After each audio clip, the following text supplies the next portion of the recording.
Welcome, friend. Settle in. Let the day's worries fade like shadows at dusk. Tonight we journey to a time when giants walked the earth, when the clash of bronze echoed across valleys, and when a single stone could change the course of history. Whether it's late evening where you are or the quiet hours before dawn, I'm grateful you've joined me for this peaceful exploration of one of the most famous stories ever told.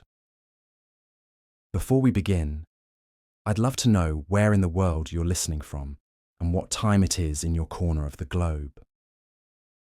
There's something wonderfully comforting about knowing we're all sharing these ancient stories together, no matter how far apart we might be.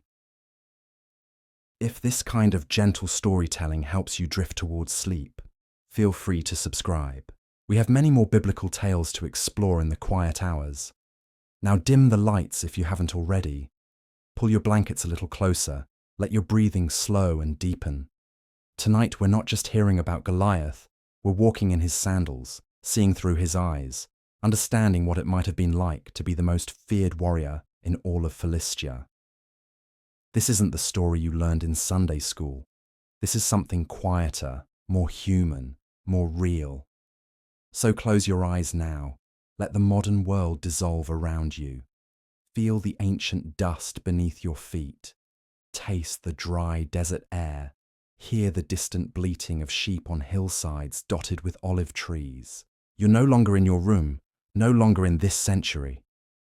You're walking back through the mists of time, to a day when gods seemed closer to earth, and when being a giant meant more than just unusual height.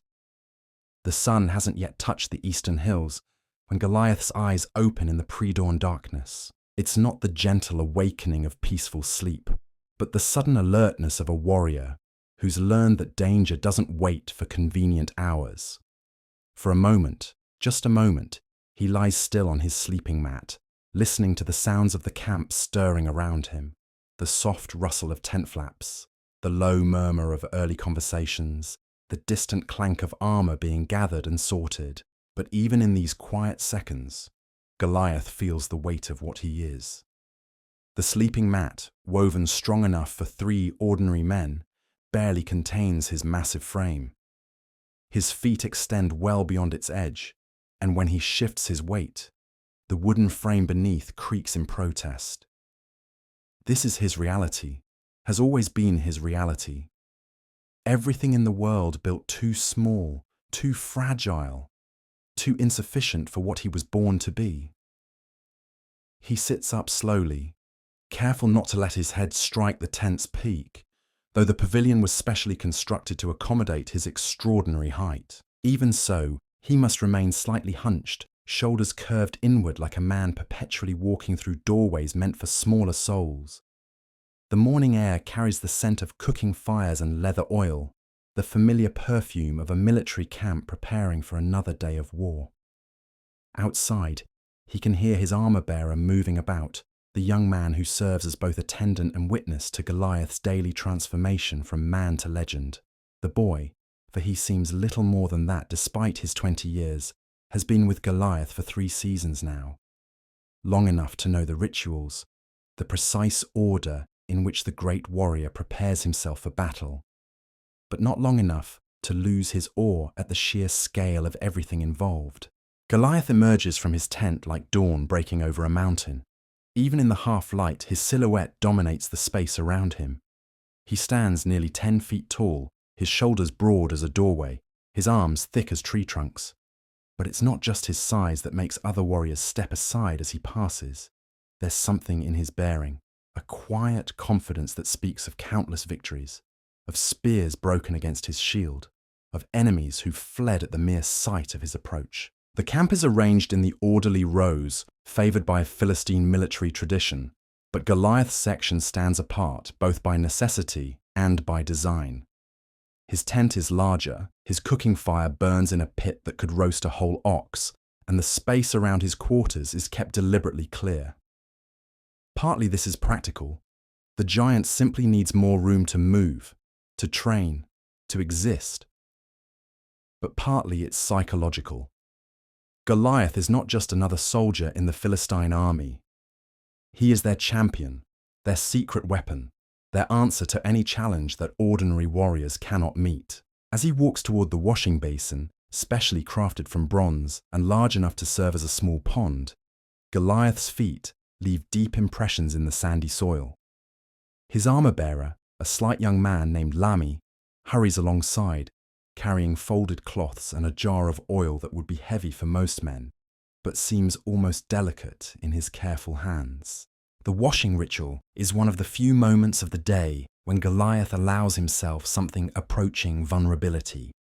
He removes the simple tunic he sleeps in, revealing a torso that looks like it was carved from living stone.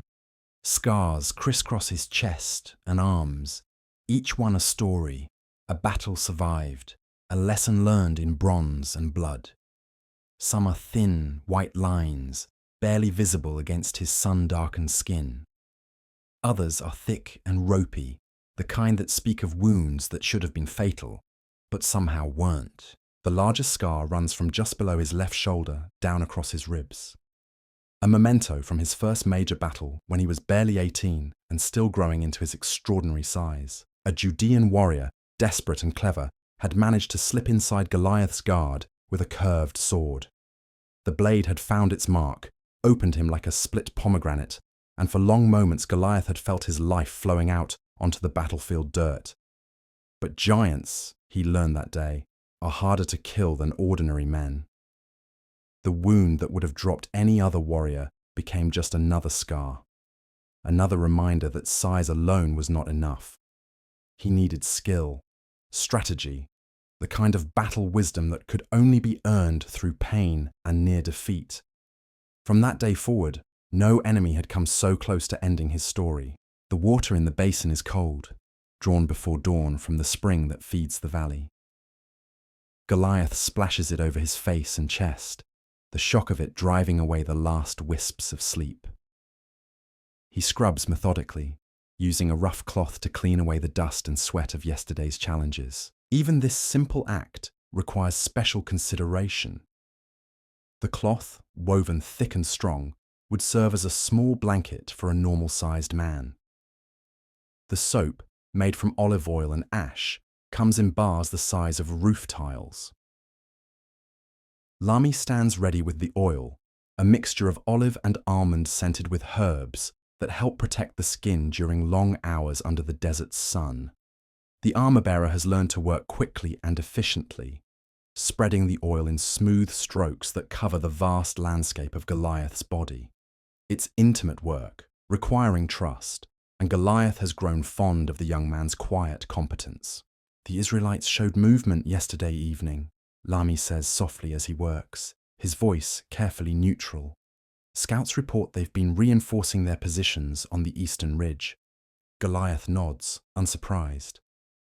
For 40 days now, the two armies have faced each other across the valley of Elah, neither willing to commit to the devastating cost of a full assault.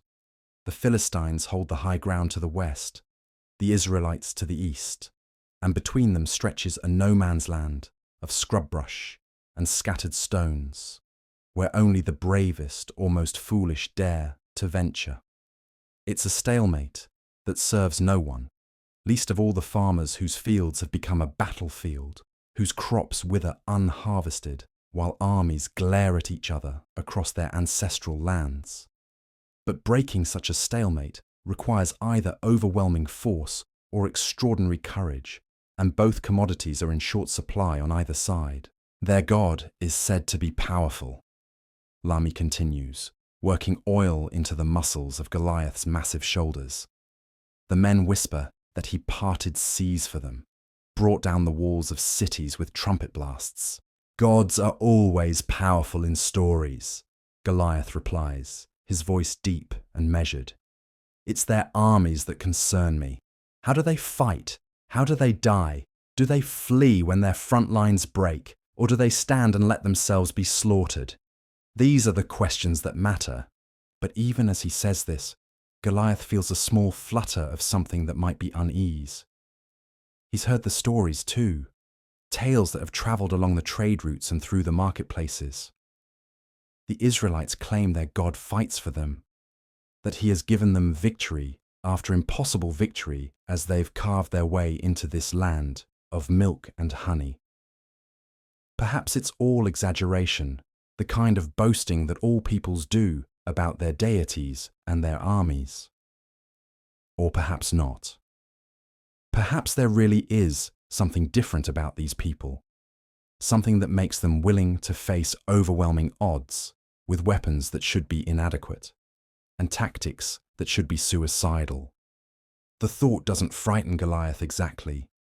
Fear is not an emotion he's intimately familiar with, but it does make him thoughtful. The oil application complete, Lami steps back and begins preparing the armor. This is always the most impressive part of the morning ritual. The transformation of a large man into something that looks like it could have stepped down from Mount Olympus to walk among mortals. The armor itself is a masterwork, crafted by the finest smiths in Philistia and modified over years of use to fit Goliath's unique proportions. The scale armor alone weighs over 150 pounds, each bronze scale individually fitted and attached to create a protective covering that moves like a second skin. For any other warrior, simply putting on such armor would be an exhausting ordeal requiring multiple assistants. For Goliath, it's simply another piece of equipment, no more burdensome than a cloak might be for smaller men. Lami begins with the leg guards, bronze plates that cover Goliath's shins and are secured with leather straps thick as a man's wrist. Each guard is nearly 3 feet long and hammered to follow the contours of muscles that could crush stone. The bronze gleams in the growing morning light, polished to mirror brightness and inscribed with protective symbols that invoke the favor of Dagon, the chief god of the Philistines. Next come the arm guards, similar in construction, but even more elaborate in their decoration. These bear not just protective symbols, but scenes of victory, tiny figures engaged in combat that tell the story of Goliath's greatest triumphs. Here, a group of enemy warriors fleeing before his advance. There, a city's walls crumbling under the assault he led. The craftsmanship is exquisite, each detail no larger than a fingernail but perfectly executed. The breastplate is the masterpiece, a single sheet of bronze that covers Goliath's torso from collar to waist. It's been shaped not just to protect but to intimidate, worked into ridges and curves that emphasize the already impressive breadth of his chest. The front bears the image of a lion's head, jaws open in an eternal roar, while the back shows the spread wings of an eagle.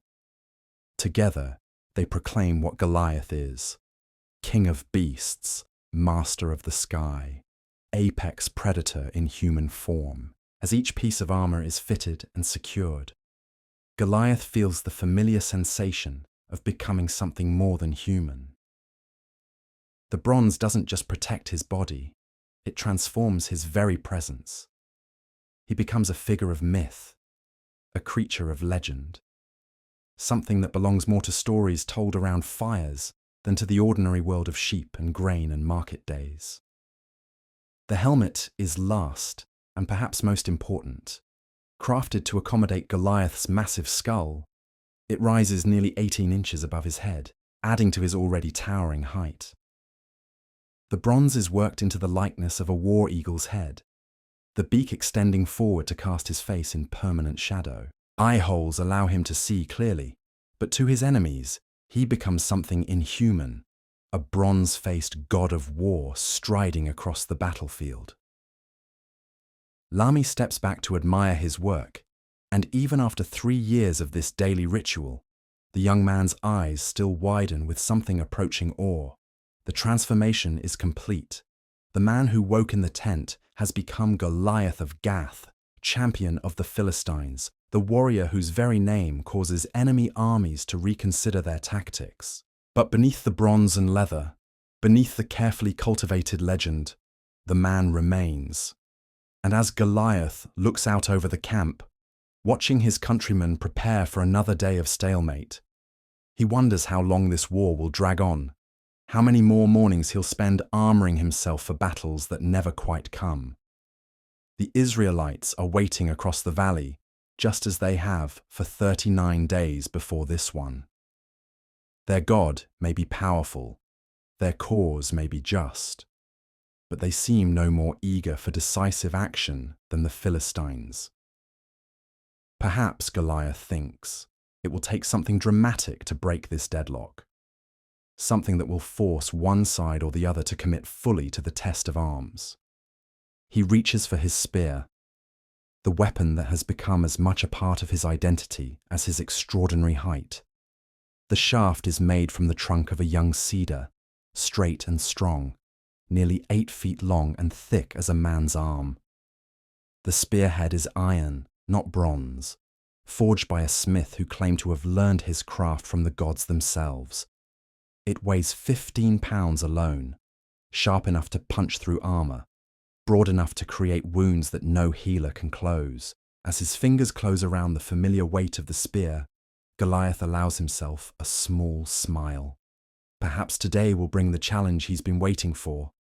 Perhaps today, someone will finally step forward to face him in single combat, to test their God against his strength, their courage against his legend.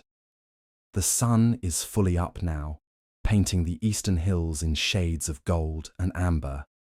Across the valley of Elah, the Israelite camp is stirring to life just as the Philistine camp has done. Soon, both armies will form their battle lines, will face each other across that narrow strip of disputed ground, will wait for someone to make the first move. And if no one does, if this day passes like all the others in careful inaction, then tomorrow Goliath will wake again, will oil his skin and don his armor, will take up his spear and his shield and walk out to issue his challenge to men who seem to prefer safety to glory. But something in the morning air feels different today. Something that makes the giant's pulse quicken just slightly, that brings an edge of anticipation to what had become routine. Perhaps it's nothing more than imagination, the wishful thinking of a warrior grown tired of waiting. Or perhaps somewhere across that valley, a young shepherd is waking to a day that will change everything. The sun climbs higher, and with it comes the familiar rhythm of a military camp awakening to another day of war. But this morning, as Goliath moves through his preparations, there's something different in the air. Not the weather, which remains as dry and dusty as it has for weeks. Not the disposition of his fellow warriors, who go about their tasks with the same mixture of boredom and tension that has characterized this extended standoff. No, the difference is more subtle, like the change in pressure that comes before a storm breaks. Goliath's morning meal is, like everything else in his life, scaled to match his extraordinary size. 3 loaves of bread, each large enough to feed a family. A pitcher of goat's milk that would serve a dozen ordinary men. Dried fruit and nuts measured not in handfuls, but in bowls. The cooking fires that prepare his food burn brighter and longer than those of his companions, tended by servants who have learned to work in quantities that would stock a market stall. He eats slowly, methodically, his massive hands making even the oversized portions look almost delicate. Around him, the sounds of the camp continue, the eternal background music of men preparing for battle, weapons being sharpened with rhythmic scraping sounds, armor being adjusted and tested with soft clinks and rattles, horses stamping and snorting as they're prepared for another day of readiness that may or may not lead to action. But beneath these familiar sounds, Goliath hears something else. Whispers. Not the usual camp gossip about supply shortages or rumors from home, but something more urgent, more focused. His name drifts through these conversations like smoke, carried on voices that think they're speaking too quietly to be overheard by the giant's uncommonly sharp ears. 40 days, one voice murmurs. 40 days, and still no one will face him. The Israelites grow stronger while we wait, comes the reply. Their God feeds them victories while we sit in the dust. Perhaps if someone else issued the challenge. Who? You? Me? We'd be dead before we finish speaking the words. Goliath continues eating, giving no sign that he's listening. but the conversations circle around him like vultures. The Philistine army, he realizes, is growing restless. Not with him exactly, but with the situation his very presence has created. His challenge, issued daily for more than a month now, has become both their greatest weapon and their greatest burden. For you see, when you have a champion like Goliath, when you possess a warrior so formidable that entire armies hesitate to face him, it becomes almost impossible to wage war in any conventional sense. Why risk thousands of men in bloody battle when a single combat could decide everything? But what happens when the enemy refuses to accept that combat? What happens when your ultimate weapon becomes the thing that prevents any resolution at all? The armor-bearer, Lami, approaches with the morning reports. He moves with the careful precision of someone who has learned to navigate around a giant's presence, never getting too close too quickly, always announcing his approach with small sounds and movements. It's a dance they've perfected over months of close association. The scouts return just before dawn, Lami says, unrolling a piece of parchment. The Israelite camp shows no signs of preparation for retreat. If anything, they appear to be settling in for an extended siege. Goliath nods, unsurprised. He's observed the enemy positions himself during his daily challenges, noting the gradual improvements to their fortifications, the systematic way they've organized their supply lines. These are not the actions of an army preparing to flee. These are the actions of men who believe time is on their side. Any word from their champion?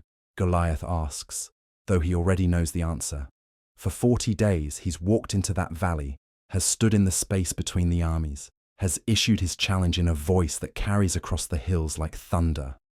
And for 40 days, the Israelites have remained silent, their battle lines intact but unmoving, their warriors visible but unreachable. Nothing, Lami confirms. Some of our men say they have no champion, that their God fights their battles for them, so they have no need for individual warriors of great renown. Their God, Goliath repeats, tasting the words like wine that might be sweet or might be poison. Yes, I've heard these stories. Seas parted, walls tumbled, armies scattered like leaves before wind. Tell me, Lami, do you believe such tales? The young man shifts uncomfortably, clearly not expecting such a direct question about matters of faith and divine intervention. The stories are widely told, my lord. Traders speak of them in every market, and usually traders lie only about prices. Goliath almost smiles at this. Lahmi has a way of finding practical wisdom in unlikely places, one of the qualities that makes him valuable beyond his obvious skills as an armor-bearer. So you think there may be truth in them? I think, Lami says carefully, that whether their God parts seas or not, their armies fight as if they believe he does. And that may be enough. What? It's a perceptive answer, one that reveals why the young man has survived 3 years in service to the most dangerous warrior in the Philistine army. Goliath has seen enough battles to know that belief can be more powerful than bronze, that warriors who fight for something greater than themselves often defeat armies with superior equipment and training.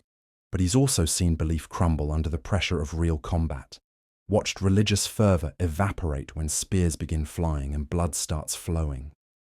The question is not whether the Israelites believe their God will fight for them.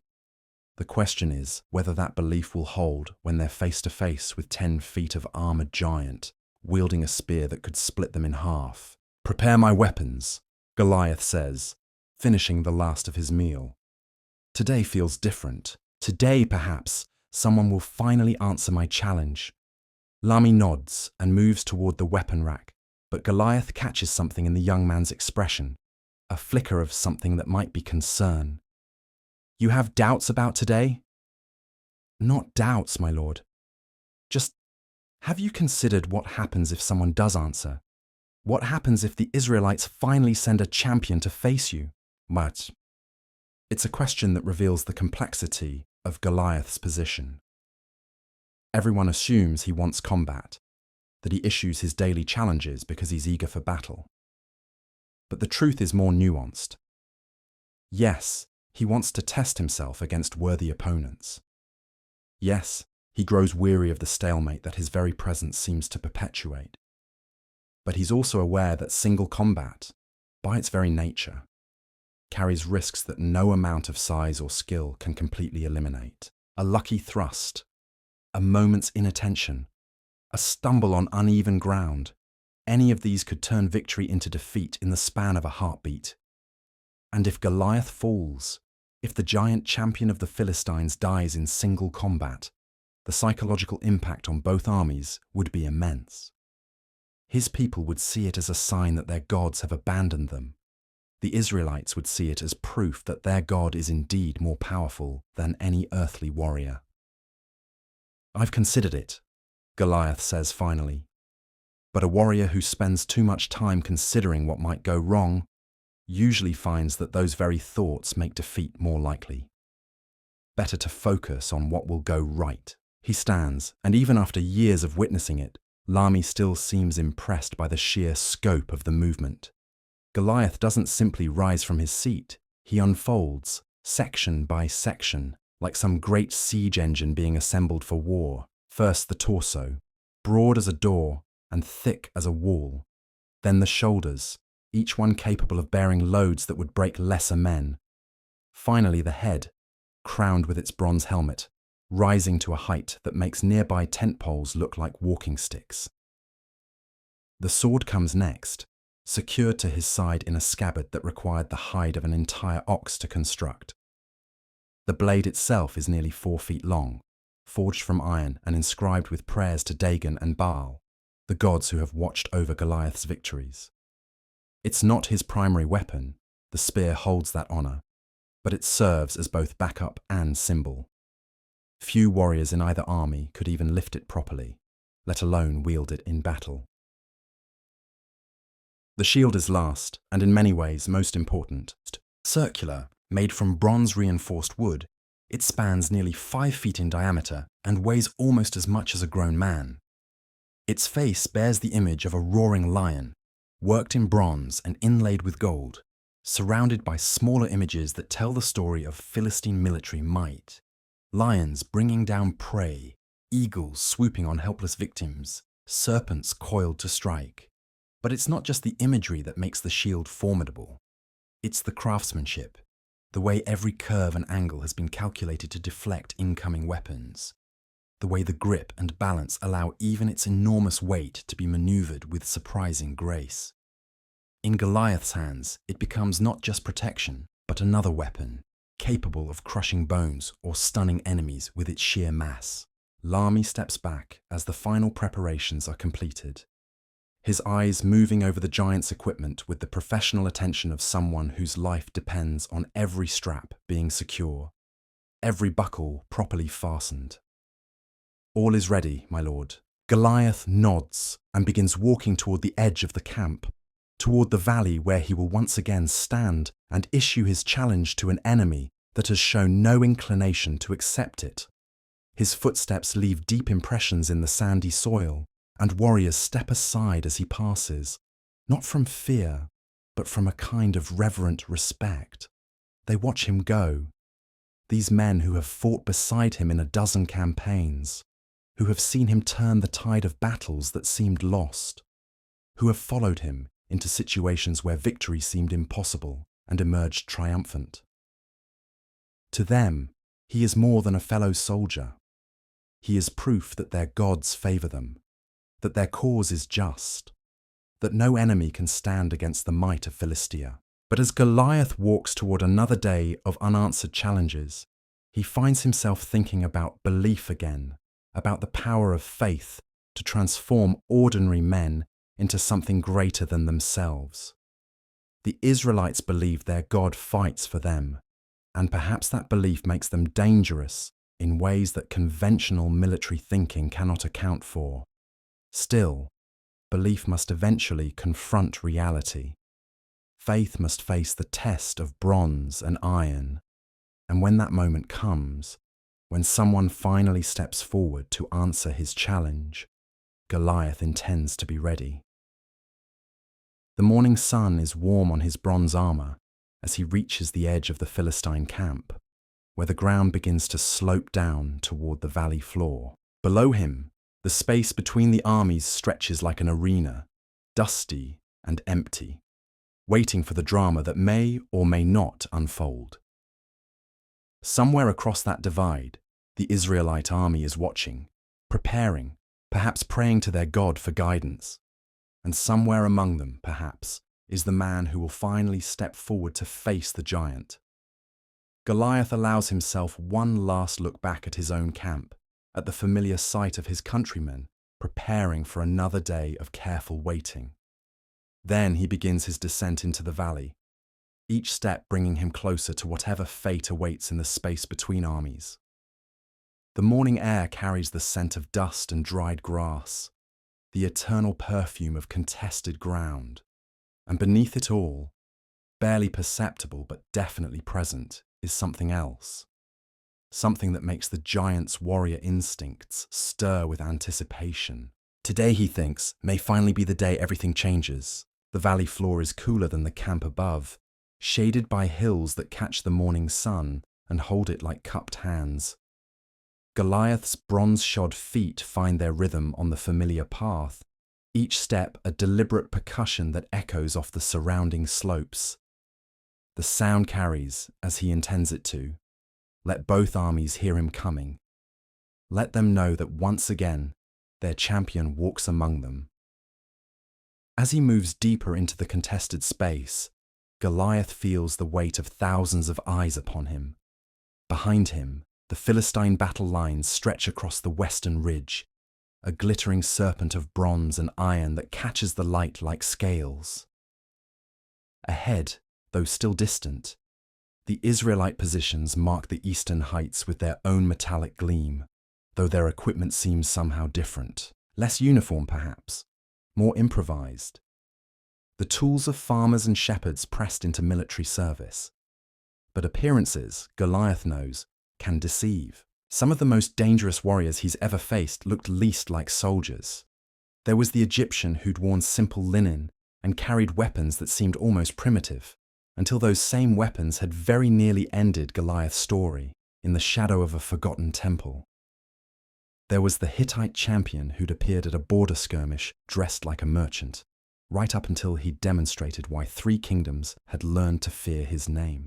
The center of the valley is marked by a circle of stones, placed there by some long-dead shepherd, or perhaps by the armies themselves as a kind of informal boundary. This is where Goliath makes his stand each morning, where he plants his spear and raises his voice, and waits to see if today will bring the combat that has been promised but never delivered. He stops at the stones and turns to face the eastern ridge, where the Israelite banners flutter in the morning breeze. The distance is considerable, perhaps 300 paces, but his voice has always carried well. Size, his old weapons master used to say, was useful for more than just intimidation. A big chest could hold more air, could project sound farther than smaller men could manage. "Hear me, armies of Israel!" Goliath's voice rolls across the valley like thunder, deep and resonant, and impossible to ignore. "For 40 days I have stood in this place. For 40 days I have offered you the chance to settle this war as warriors should, with honor and courage and the blessing of the gods." The words are ritual now, worn smooth by repetition, like stones in a stream bed. But Goliath infuses them with fresh energy each morning, because words spoken without conviction are just noise, and noise will never inspire the kind of respect that ends wars. I am Goliath of Gath, champion of Philistia, servant of Dagon the Eternal. I stand before you in bronze and iron, armed with spear and sword and shield. Send me your champion, if you have one. Let our gods decide this matter between us, so that armies need not bleed for the pride of kings. The challenge echoes off the hillsides, rolling back and forth between the armies like a ball thrown by children. And like every morning before this one, it is met with silence. Not the absolute quiet of an empty place, but the tense hush of thousands of men holding their breath, waiting to see if someone will finally step forward. Goliath waits. This too is part of the ritual. The long pause that allows courage to build or fear to take hold. He's learned to read the mood of armies in these moments, to sense the shift in atmosphere that comes when warriors are nerving themselves for action. Sometimes he can almost feel it, the moment when someone makes the decision to answer his call. The way voices drop to whispers, the way movement becomes more purposeful, the way the very air seems to thicken with anticipation. But today, like all the days before, the silence stretches and holds. Minutes pass, marked by the wheeling of hawks overhead and the distant bleating of goats on hillsides that have become accidental battlefields. The Israelite lines remain unbroken, their warriors visible but motionless, their champion, if they have one, still hidden among the ranks. "Your God!" Goliath calls again, his voice carrying a note of something that might be disappointment or might be mockery. "Is said to be mighty. Your God is said to fight for you, to give you victory over armies and cities and kings. Where is this God now? Where is his champion? Does he sleep while his people cower behind their shields?" It's a dangerous game, taunting the deity of an enemy army. Gods, in Goliath's experience, can be touchy about their reputations, and divine retribution has a way of arriving when least expected. But it's also calculated risk. Sometimes insulting a people's God is the only way to provoke them into the kind of action that breaks stalemates. Still, the Israelite lines hold. Whatever discipline or fear or divine guidance keeps them in place, it's stronger than the provocation of a giant's taunts.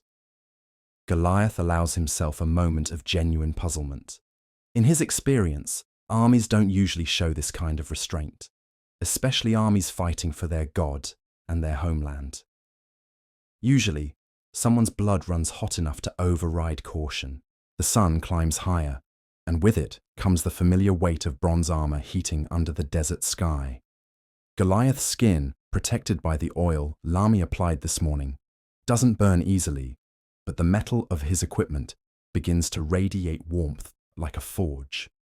It's another factor in these daily confrontations, the simple reality that a man in full armor can't stand in the sun indefinitely. He shifts his weight, feeling the sand shift beneath his sandals, and considers his options. He could return to camp, declare another day's challenge complete, and wait for tomorrow to bring what today has not. It would be the practical choice, the safe choice, the choice that preserves his strength for the day when combat finally comes. But something holds him in place, some instinct honed by years of reading battlefields and enemy moods. The quality of the silence from the eastern ridge has changed, subtly but definitely. Where before it felt static, like water in a still pond, now it seems to flow and eddy like a stream encountering obstacles. Movement. Not the random stirring of men growing restless, but something more purposeful. Goliath's eyes, shaded by his bronze helmet, sweep the Israelite lines with the patience of a hunter watching for prey. There, near the center of their formation, something is happening.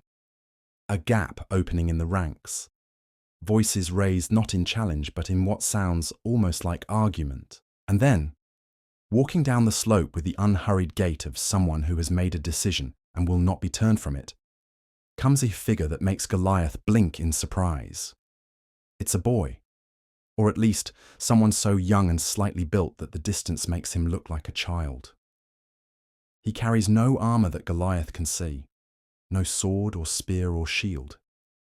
Instead, he seems to bear only a shepherd's staff and what might be a sling, the simple weapon that boys use to drive wolves away from their flocks. For a moment, Goliath wonders if this is some kind of elaborate jest, a cruel joke being played by the Israelite commanders on their own people. Surely they haven't sent a child to face him. Surely this is just a messenger, someone bringing word that the real champion will arrive shortly.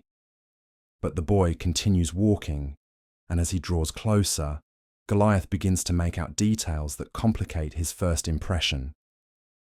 Yes, the newcomer is young, probably not yet 20. Yes, he's small, by warrior standards, no taller than most women and built more for speed than strength. But there's something in his stride, something in the way he carries himself, that speaks of confidence rather than fear. And his eyes. Even at a distance, Goliath can see that this boy's eyes are not the wide, frightened orbs of someone who has stumbled into a situation beyond his understanding. They're calm, focused, measuring. The eyes of someone who sees clearly and is not dismayed by what he sees. The boy stops perhaps 50 paces away, close enough for normal conversation, but far enough to be safe from a sudden spear thrust. It's a tactically sound decision, one that suggests he's not quite as naive as his appearance might suggest. "Are you Goliath of Gath?" the boy asks, and his voice carries clearly across the space between them. Not shouting, not breathless with fear, just speaking in the tone someone might use to ask directions to the market. "I am," Goliath replies, and finds himself unconsciously moderating his own volume to match. "And you are?" "David, son of Jesse, of Bethlehem. I keep my father's sheep, and I serve the living God of Israel." A shepherd. Goliath almost smiles at the appropriateness of it. Here he stands, the champion of an empire, armed and armoured like a god of war, and Israel sends him a boy who tends flocks. It should be insulting, but somehow it isn't. There's something about this David that defies easy categorization. "You're very young to be a champion," Goliath observes, and he's surprised to hear genuine curiosity in his own voice rather than mockery. "And you're very large to be afraid of one boy with a sling," David replies, and there's no disrespect in his tone, just a simple statement of fact. The words hit Goliath like a physical blow, not because they're insulting, but because they're accurate. For 40 days, he's stood in this valley issuing challenges, and in all that time, no one has come to face him. No one except this shepherd boy, who looks like he should be at home helping his mother with the evening meal. "I'm not afraid," Goliath says. But even as the words leave his mouth, he wonders if they're entirely true. Not afraid of combat, certainly. Not afraid of pain or death or defeat, but perhaps afraid of something else. Perhaps afraid of what it means that after all this waiting, all this pageantry of challenge and response, the only answer Israel can provide is a child with a handful of stones. "Good," David says. And he begins to move again, not toward Goliath, but in a slow circle, like a wolf testing the defenses of prey. "Because I didn't come here to fight a frightened giant. I came to face the champion of the Philistines, the warrior who has blasphemed against the God of Israel for 40 days. There's steel in the boy's voice now, an edge that transforms him from shepherd to something harder, more dangerous. Goliath feels his warrior instincts stir, the same alertness that has kept him alive through dozens of battles. This David may be young, may be small, may carry simple weapons, but he's not harmless. "You speak of your God as if you know him personally," Goliath says, beginning his own movement, a careful sidestep that keeps the boy in sight, while offering no opening for attack. "Tell me, shepherd, what has this God of yours done that makes you so confident he'll preserve you against bronze and iron?" David's smile is sudden and bright, transforming his face from merely determined to something approaching radiant. "He has delivered me from the paw of the lion and from the paw of the bear. When they came for my father's sheep, I went after them and struck them down. And when they turned on me, the Lord delivered them into my hand. Lions and bears." Goliath has fought both, in the arena and in the wild, and he knows the strength and cunning required to face such predators alone. If this boy speaks truth, if he's really killed such beasts with nothing but shepherd's weapons, then perhaps he's not quite the innocent he appears to be. "The Lord who delivered me from these beasts," David continues, his voice rising so that both armies can hear, "will deliver me from the hand of this Philistine." And there it is, the moment Goliath has been waiting for and dreading in equal measure. The challenge has been accepted, not by some grizzled veteran or celebrated warrior, but by a shepherd boy who speaks of his God with the certainty other men reserve for sunrise. The giant feels something shift inside him, some balance of forces that has been held in tension for 40 days. The waiting is over. The pageantry is done. Now comes the test that will determine not just the fate of two armies, but the truth or falsehood of the claims both sides have made about their gods. Goliath raises his spear, feeling its familiar weight settle into his grip like an extension of his own arm. The iron point catches the morning light and throws it back in sharp fragments that dance across the valley floor. "Come then, boy," he says, and his voice carries the weight of finality. "Come and let us see what your God can do against the strength of giants." David reaches into the leather pouch at his side, his movements unhurried, despite the massive figure of death standing before him. His fingers close around smooth stones, river rocks polished by countless seasons of flowing water. Each one has been chosen with care, weighed in his palm, tested for balance and heft. A shepherd learns to select his ammunition the way a scribe chooses his words, with precision and purpose. The sling itself is nothing remarkable, just strips of leather woven together by his mother's patient hands during long winter evenings. It has no bronze fittings, no jeweled decorations, no inscriptions calling upon the favor of gods. It is a tool, simple and honest, worn smooth by years of use in protecting flocks from predators, both animal and human. But in David's hands, it becomes something more.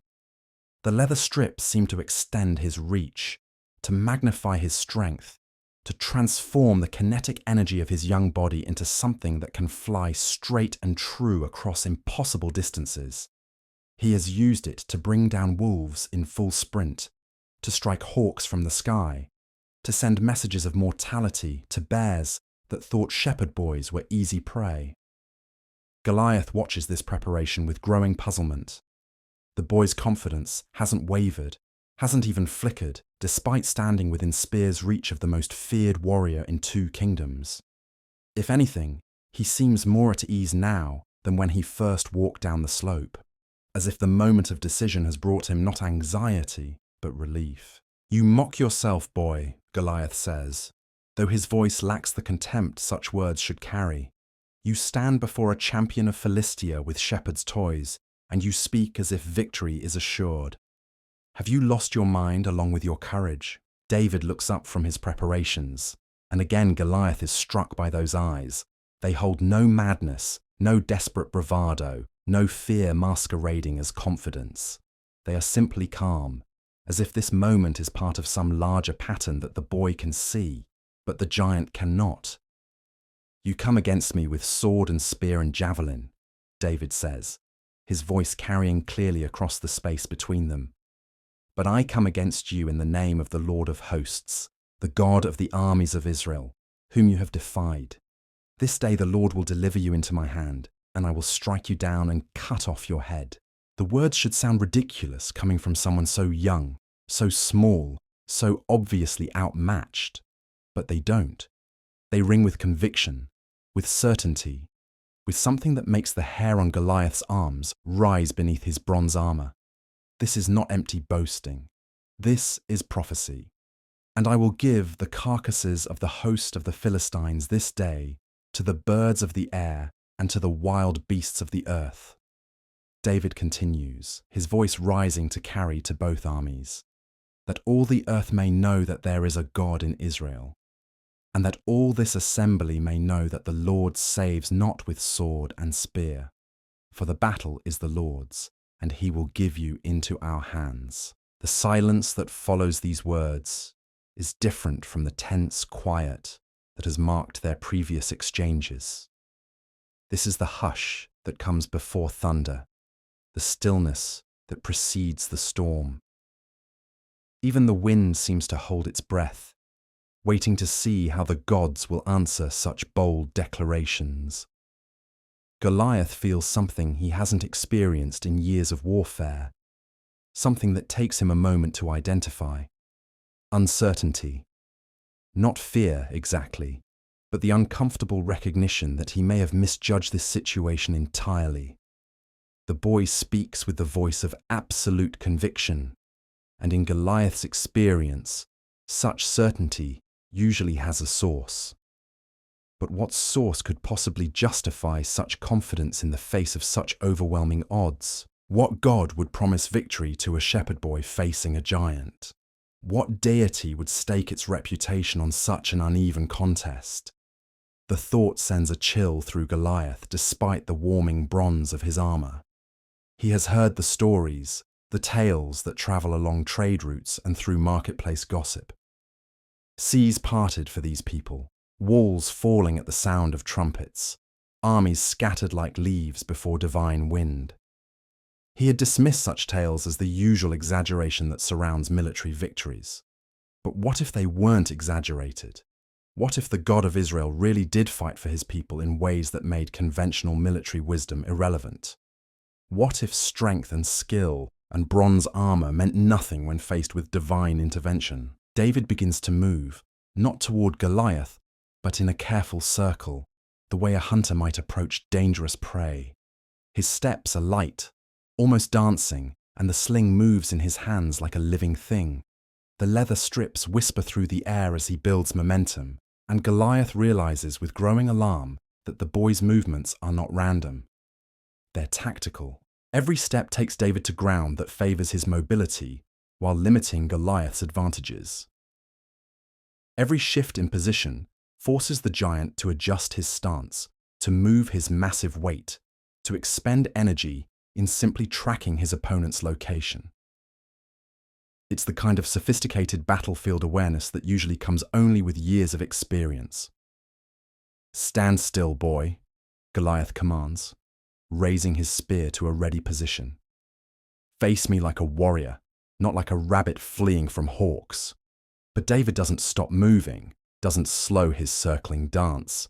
If anything, his pace increases and the sling begins to hum with gathering force. "I am facing you," he calls back, his voice steady despite his movement. "I'm facing you in the way the Lord has taught me to face my enemies." The Lord has taught him, not his father, not some weapons master, not the accumulated wisdom of military tradition.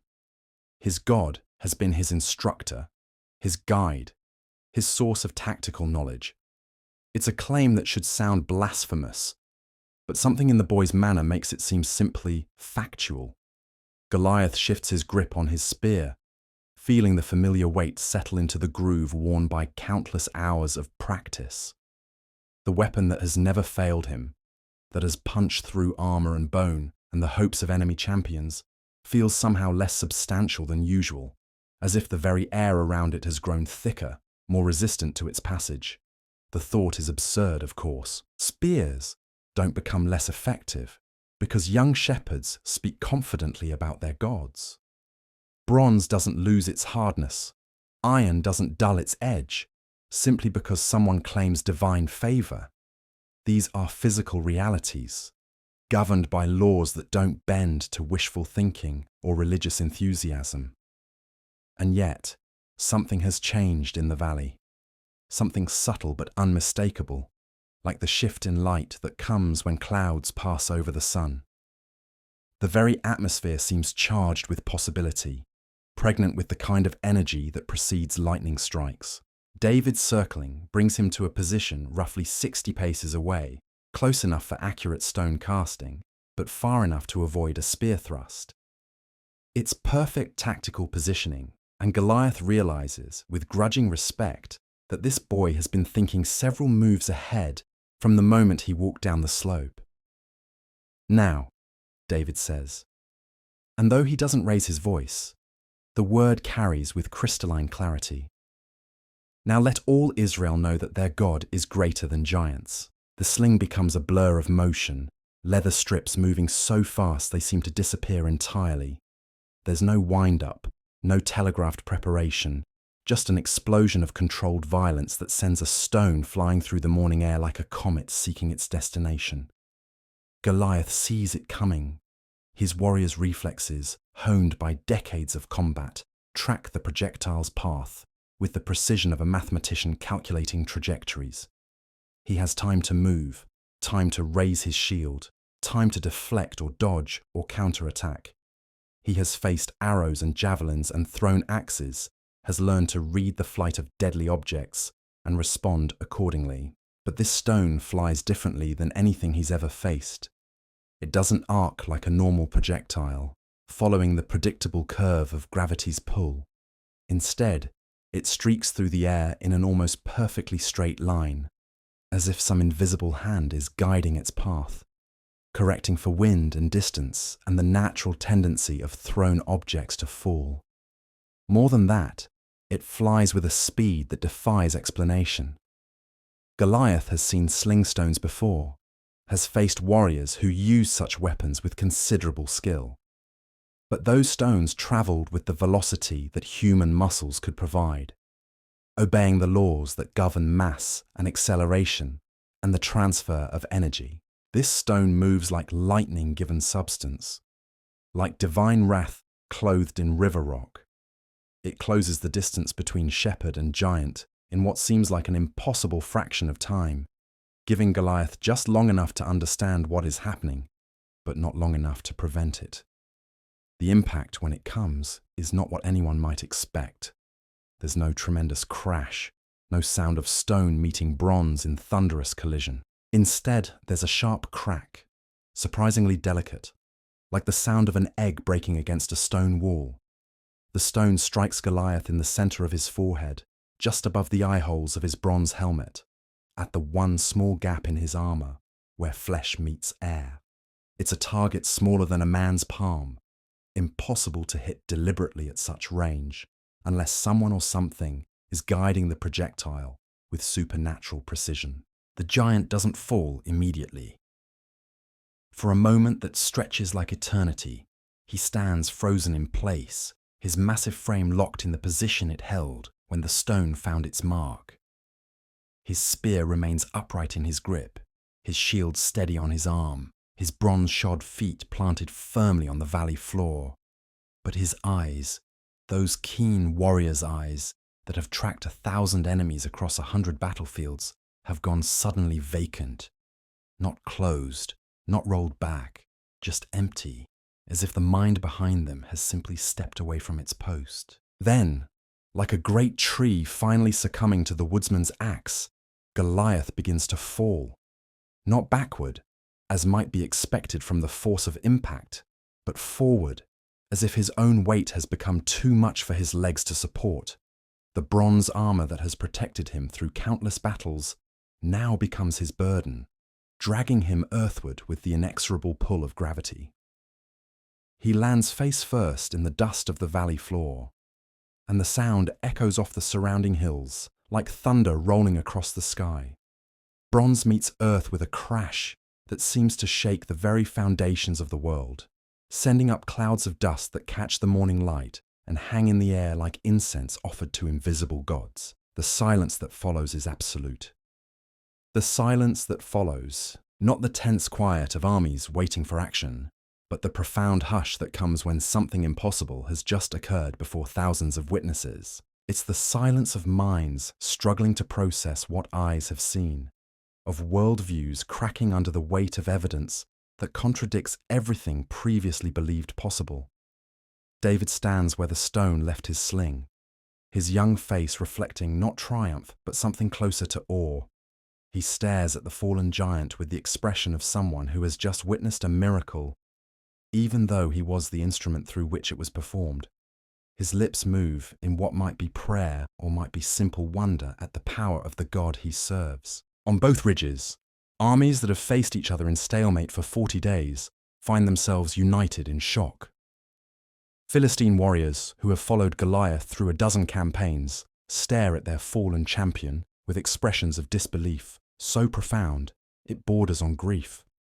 Israelite soldiers who have cowered behind their shields for more than a month look upon their shepherd boy with something approaching religious awe. For long moments, no one moves, no one speaks. The morning wind stirs the dust around Goliath's motionless form, and somewhere in the distance, a hawk cries with voice that sounds almost human in its keening note. But the armies remain frozen, as if time itself has paused to allow the full weight of this moment to settle into memory. Then David begins to walk forward, his steps slow and measured, toward the giant who has dominated this valley for so many days. His hand moves to his side, not to his sling, but to his belt, where a simple knife hangs in a leather sheath. It's not a warrior's blade, just a tool that shepherds use for a dozen daily tasks. But as he draws it from its sheath, the morning light catches the iron and throws it back in sharp fragments that dance like stars. And somehow, impossibly, the simple shepherd's knife looks more dangerous in this moment than all of Goliath's bronze and iron had looked just minutes before. The giant's sword lies beside his fallen form, massive and gleaming, inscribed with prayers to gods who seem suddenly distant and powerless. David looks at it for a moment, considering, then kneels beside Goliath's head and places his knife against the bronze rim of the helmet. "Let all the earth know," he says, his voice carrying clearly in the crystalline silence, "that there is a God in Israel." And with that declaration hanging in the morning air like a banner planted on conquered ground, David begins the grim work that will transform this moment from stunning victory into eternal legend. The work that will ensure this day is remembered not just as the morning a giant fell, but as the day a shepherd boy proved that faith can indeed move mountains, or at least bring them crashing down. The work is swift, but not easy. Bronze, even ancient bronze, does not yield willingly to simple iron. David must work the blade carefully around the helmet's edge, his shepherd's hands steady despite the magnitude of what he's doing. The sound of metal against metal rings across the valley like a blacksmith's hammer, each scrape and scratch audible in the profound silence that has settled over both armies. Goliath's face, revealed as the helmet comes away, is surprisingly peaceful. There's no grimace of pain, no twist of final agony. His features, though massive, are almost noble in repose, the face of a man who might have been a king or a poet, in a world that valued words over warfare. The stone's impact has left only a small mark, barely visible, as if something so momentous should have left a greater scar upon the flesh. But the eyes, those keen warrior's eyes that had tracked movement across battlefields, stare sightless at the morning sky. Whatever had made Goliath more than just a large man, whatever spark of intelligence and courage and stubborn determination had carried him through years of victory, has simply departed, gone as completely as morning mist before the sun. David works in silence, his movements respectful, despite the grim necessity of his task. This is not desecration, but completion, the final act in a drama that began 40 days ago with challenges and boasts and the clash of bronze on bronze. Some stories David seems to understand require endings that leave no doubt, no room for hope of return or rescue or divine intervention on behalf of the fallen. The Philistine army watches from their ridge with the frozen attention of men witnessing the collapse of their own mythology.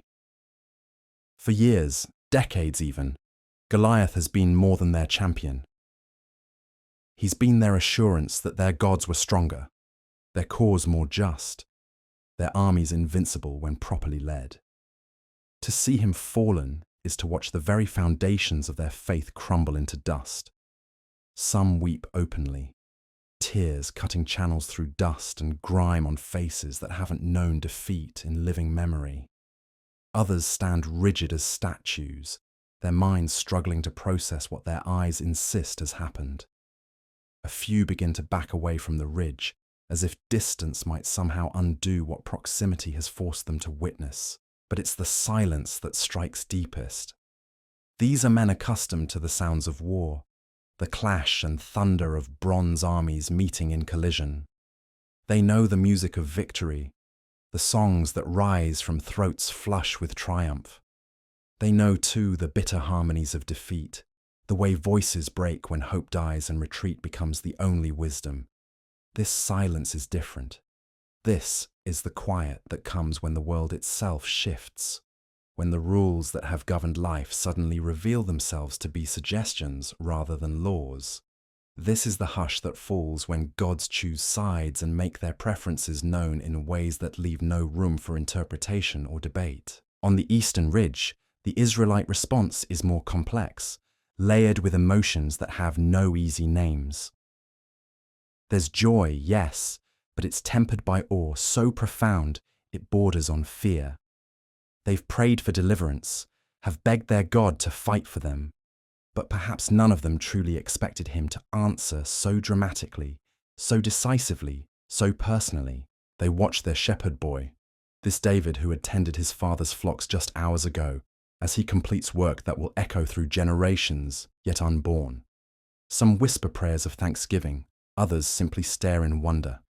A few seem almost afraid to move, as if sudden motion might break whatever spell has allowed this impossible victory to unfold. The task is finished more quickly than anyone might expect. David rises, holding in his hands something that just minutes before had been the source of terror for 2 entire armies. Goliath's head, separated from shoulders that had seemed broad enough to bear the weight of mountains, looks somehow smaller than it should. Mortality, it seems, has a way of reducing even giants to human proportions. But David doesn't raise his grim trophy in triumph, doesn't parade it before the armies like some barbarian conqueror drunk on victory. Instead, he holds it quietly, respectfully, the way a priest might hold a sacred offering. His young face reflects not bloodlust, but something closer to sorrow, as if he understands that even necessary endings carry weight that wise men don't celebrate lightly. "Behold," he calls, his voice carrying across the valley with surprising strength, "the champion of the Philistines, whom their gods could not preserve against the power of the living God of Israel." The words fall into the silence like stones into still water, sending ripples of consequence that will spread far beyond this valley, far beyond this day.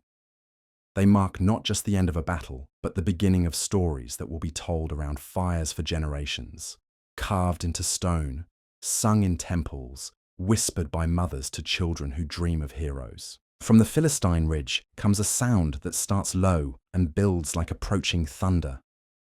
Not a war cry, not a charge, but something more primal. The sound of men whose world has just ended, whose certainties have crumbled, whose gods have proven insufficient to protect their champions. It's the voice of an army discovering that faith, no matter how fervent, cannot always overcome faith that burns brighter still. The retreat begins not with orders from commanders, but with the simple animal instinct that tells prey when the predator has become too dangerous to face. First, one warrior turns away, then another, then dozens, then hundreds. Bronze armor clatters as men stumble over themselves in their haste to put distance between themselves and this valley where the impossible has just occurred. Some drop their weapons as they flee, shields and spears and swords that suddenly seem more burden than protection. Others clutch their arms tighter, as if bronze and iron might yet prove adequate against a god who can guide stones with supernatural precision. All of them run with the desperate energy of men who have just learned that their understanding of the world was built on foundations of sand. The Israelites watch this exodus with growing amazement, their own immobility gradually giving way to something approaching euphoria. Slowly, tentatively, voices begin to rise from their ranks. Not war cries yet, but whispers of wonder, fragments of prayer, the first stirrings of celebration that will soon grow into songs of victory. "The Lord has delivered the Philistines into our hands," someone calls, and the words seem to unlock something in the watching army. Other voices join in, building on the theme, weaving individual wonder into collective praise. "Blessed be the name of the Lord, who teaches our hands to war and our fingers to fight. He has given us victory over the enemies of his people.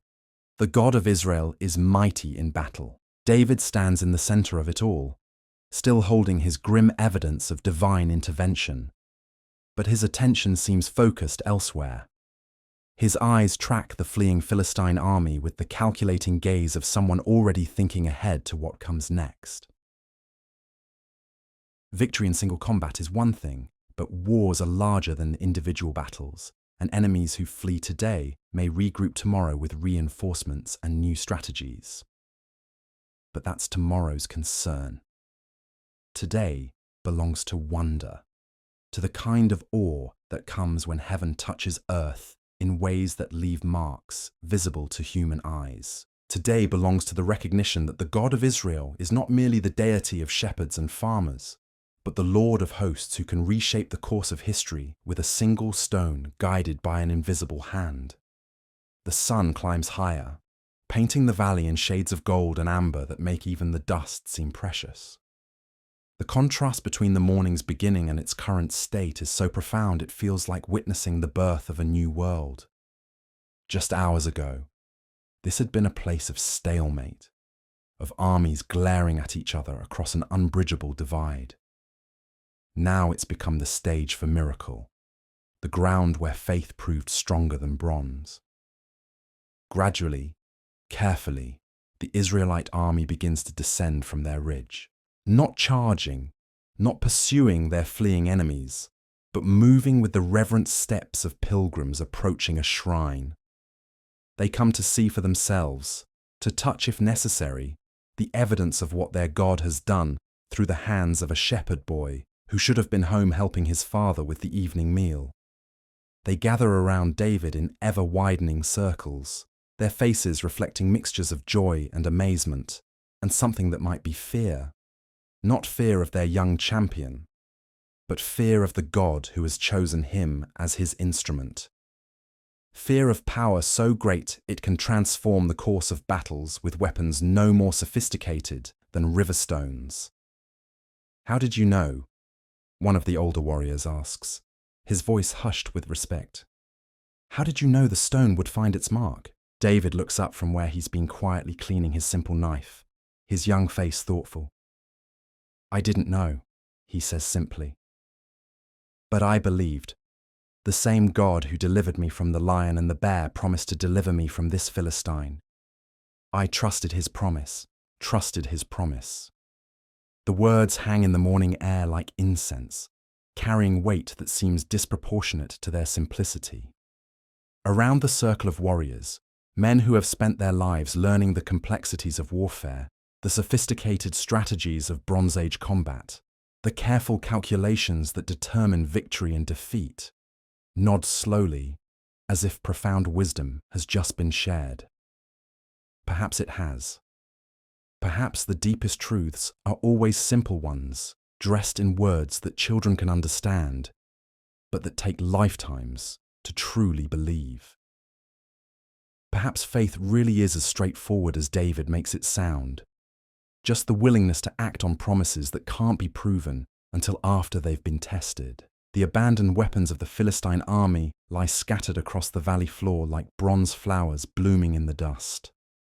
Swords forged by master smiths, spears balanced to fly true, shields decorated with the images of gods who proved insufficient when tested against the God of Israel.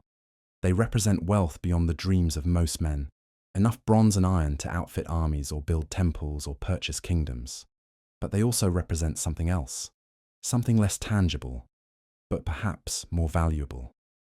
They're evidence of a truth that will reshape how these Israelite warriors think about their enemies, their God, and themselves. Proof that size and strength and superior equipment mean nothing when the Lord of hosts chooses to intervene in the affairs of men. "Gather them," David says, gesturing toward the abandoned weapons. "Let nothing be wasted. Bronze can be melted down and reforged, iron sharpened for plowshares as easily as swords. What was meant for war can be transformed into tools for peace."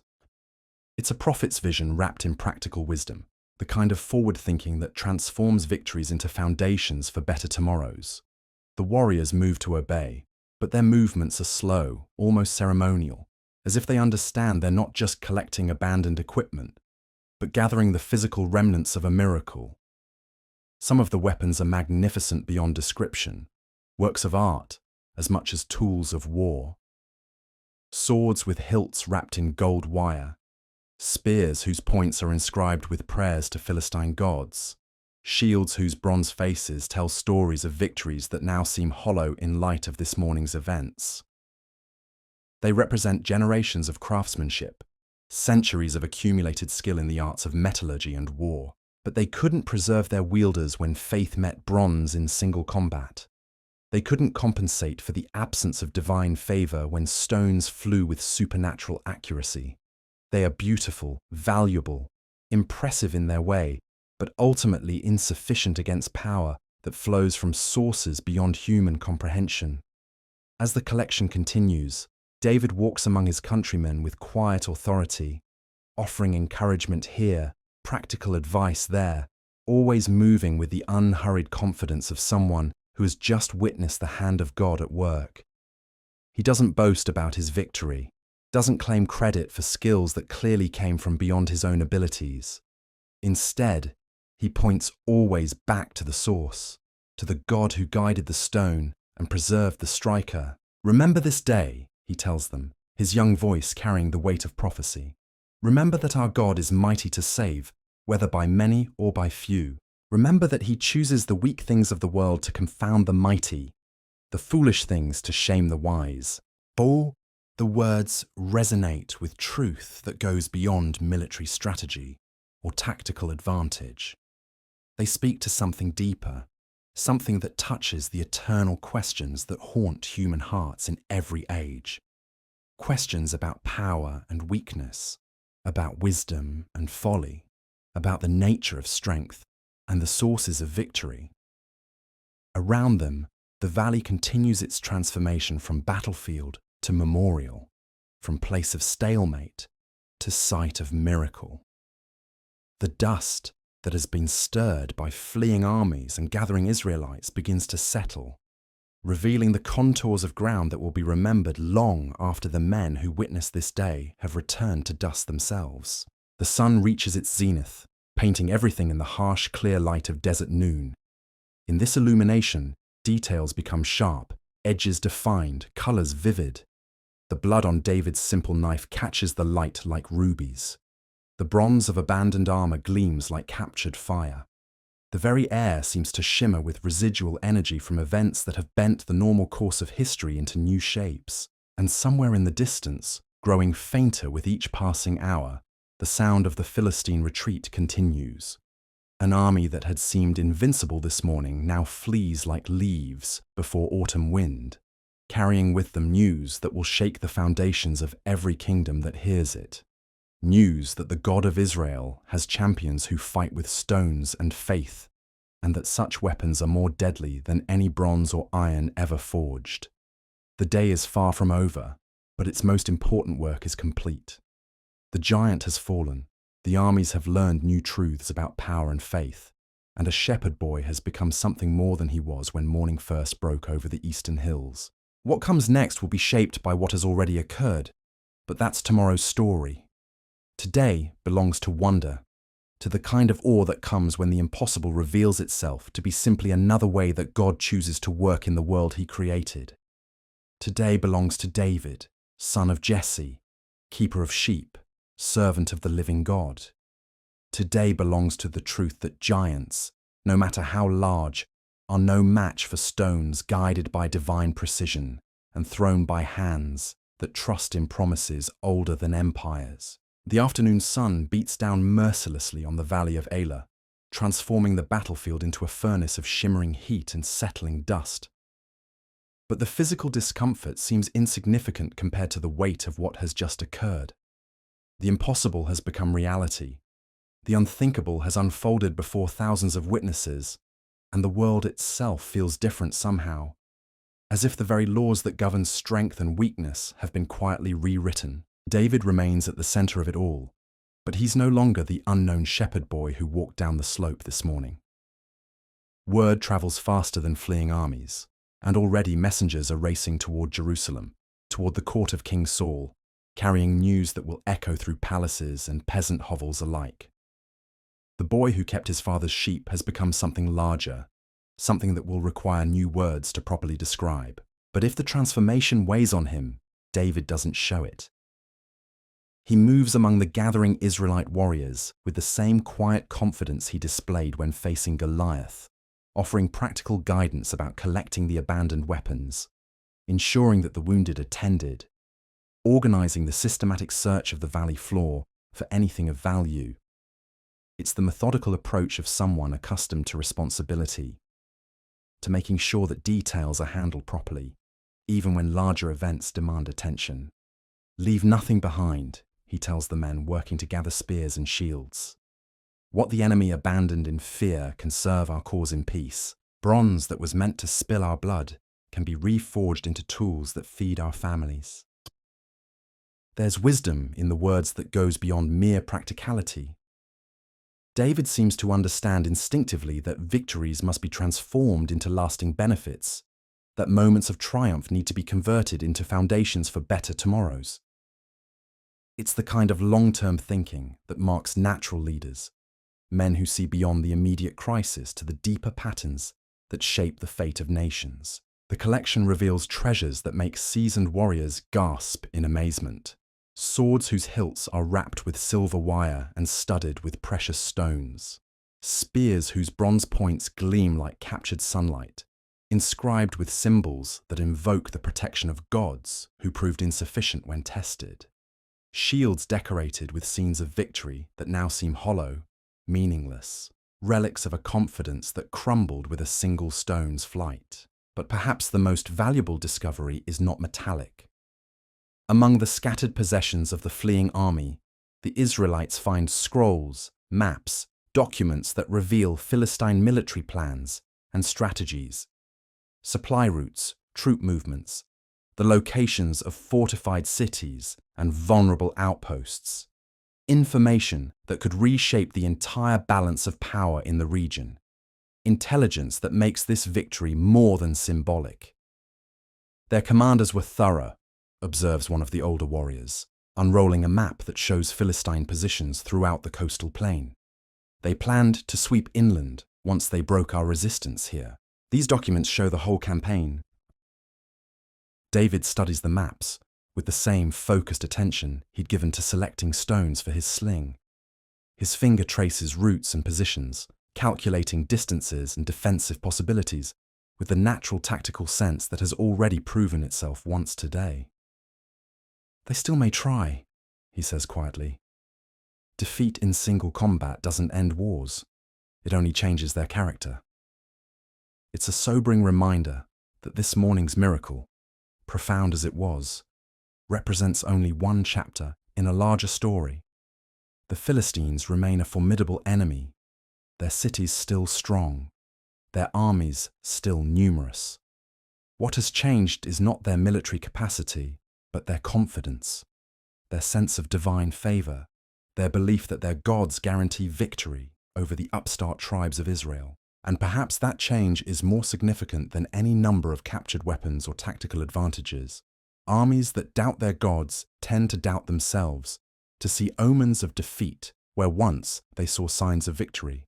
The psychological impact of Goliath's fall will spread through Philistine territories like ripples from a stone dropped in still water, weakening morale and encouraging defections among allies who joined their cause, believing it blessed by heaven. The Israelite warriors work with renewed energy, their movements quick and efficient despite the heat. Every captured spear represents a weapon that won't be used against their brothers. Every abandoned shield is protection that their enemies can no longer rely upon. Every piece of bronze or iron is raw material that can be transformed into tools for building rather than destroying. But they work with reverence too, understanding that they're not just scavenging a battlefield, but gathering the physical evidence of divine intervention.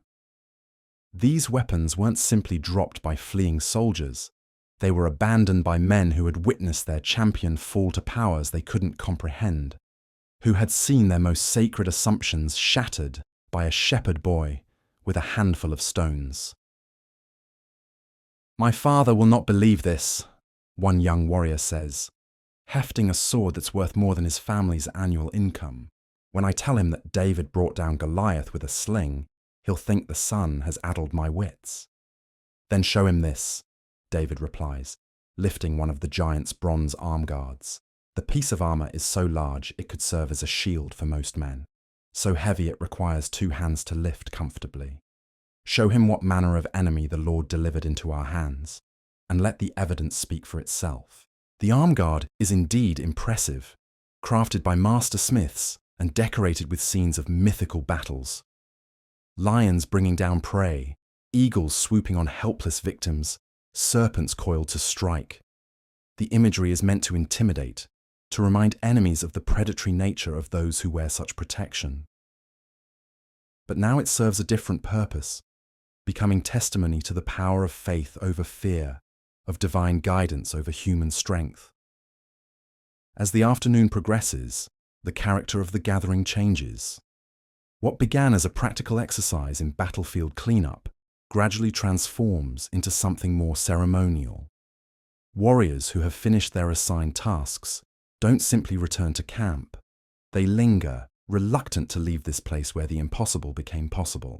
They stand in small groups, talking in hushed voices about what they've witnessed, trying to find words adequate to describe events that seem to transcend ordinary language. Some share stories of their own encounters with divine intervention, moments in their lives when circumstances aligned in ways that seem too perfect to be coincidental. Others speak of dreams and visions, of signs they'd noticed but not understood until this morning gave them context. All of them seem to recognize that they've been present at one of those rare moments when heaven touches earth in ways that leave permanent marks on human memory. I was here, they tell each other, as if repetition could somehow preserve the reality of what they've experienced. I saw the stone fly true. I watched the giant fall. I was here when the God of Israel proved his power before the armies of nations. The phrase becomes a kind of refrain, a verbal talisman that captures both the wonder and the responsibility of witnessing miracle. They were here, present at this intersection of divine will and human action, and that presence creates obligations. They must remember accurately, testify truthfully. Pass down the story in forms that preserve its essential truth, even as details may shift with repeated telling. David moves among them like a young priest tending his first congregation, offering comfort to those overwhelmed by what they've seen, guidance to those uncertain about what comes next, reassurance to those who worry about their ability to live up to the example they've witnessed. His manner is gentle but authoritative, the bearing of someone who has discovered depths of strength he didn't know he possessed. The Lord has shown us his power today, he tells them, his voice carrying easily across the gathered crowd. But power shared is power multiplied. What he did through me, he can do through any of you who trust in his promises and act upon his word. The words are both encouraging and challenging, offering hope while demanding commitment. David seems to understand that this victory belongs not just to him, but to all of Israel, that the glory must be shared if it's to transform temporary triumph into lasting change. He's not claiming divine favor as personal property, but presenting it as a gift available to anyone willing to meet its requirements. But how do we know? Asks one of the younger warriors, his voice betraying the uncertainty that lurks beneath the day's celebrations. How do we know when the Lord is calling us to act, when faith requires us to step forward into impossible situations? It's the question that haunts every believer who takes their faith seriously, the eternal tension between presumption and trust, between reckless foolishness and courageous obedience. David considers it carefully, his young face thoughtful as he searches for words that can convey truths that resist easy explanation. The Lord speaks to those who listen, he says finally, sometimes in words that thunder like storm clouds, sometimes in whispers softer than morning breeze, but he always speaks in ways that align with his character, his promises, his revealed will. when the Philistine blasphemed against the armies of the living God, when he mocked the power of the Most High before assembled nations, the call to action became clear. He pauses, looking out across the valley where Goliath's massive form still lies motionless in the dust. The sight seems to strengthen his conviction, to remind him of the reality that validates his words. I knew I would face him, not because I heard voices or saw visions, but because allowing such blasphemy to go unanswered would dishonor the God I serve. Sometimes faith means stepping forward, not because we're certain of victory, but because we're certain of our calling. The distinction is subtle but crucial, the difference between presumptuous confidence in outcomes and humble trust in divine purposes. David had walked into the valley this morning, not because he was guaranteed to survive, but because he was convinced that someone needed to defend God's honor regardless of personal consequences. The victory was gift, not reward, grace, not payment for services rendered. Around the circle of listeners, heads nod in understanding. These are men who know something about duty and honor, about responsibilities that transcend personal safety or comfort.